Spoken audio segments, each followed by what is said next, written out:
The Braves are bringing up Austin Riley. He's a third baseman, but with the injury Tuesday night to Ender Inciarte, it's likely Riley will play left field. Ronald Acuna will slide over to center field, and Riley will play some left, and that's a position he's played some this season in AAA Gwinnett. He can also fill in, of course, for Josh Donaldson, since it's obvious the player making $23 million this year cannot play day games after a night game. Riley is a power hitter, and he has been on a tear in AAA. The Braves wanted Riley to go back down to the minor leagues to show them he was ready for the big leagues, and he did just that.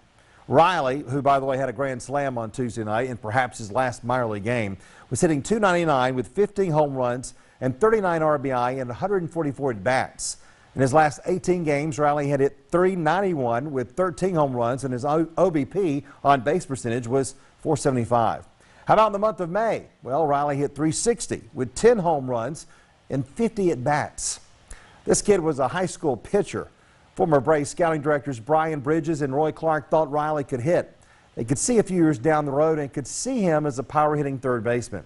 They got texts when they drafted Riley and announced him as a third baseman, mocking their selection, but they got this right. Scouting's not a perfect science, but it's always important to trust your scouts. They do occasionally get it right. Unfortunately, Alex Anthopoulos fired Bridges and Clark a few months ago, but we can still thank them for what they did to secure so much talent. Riley is obviously ready.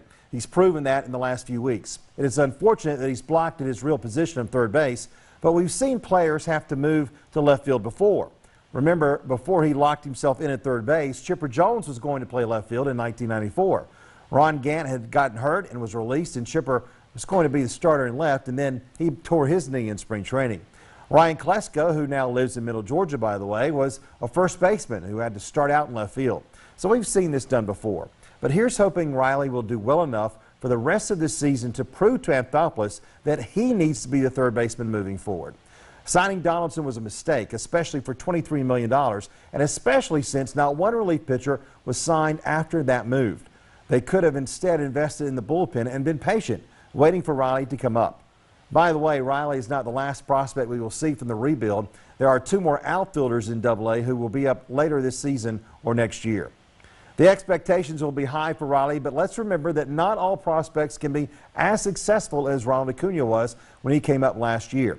Some will struggle, some will take time, but Riley is a great prospect who is ready, and hopefully he can also provide a spark for this Braves team that needs it, especially with the $23 million man hitting only .254 this season.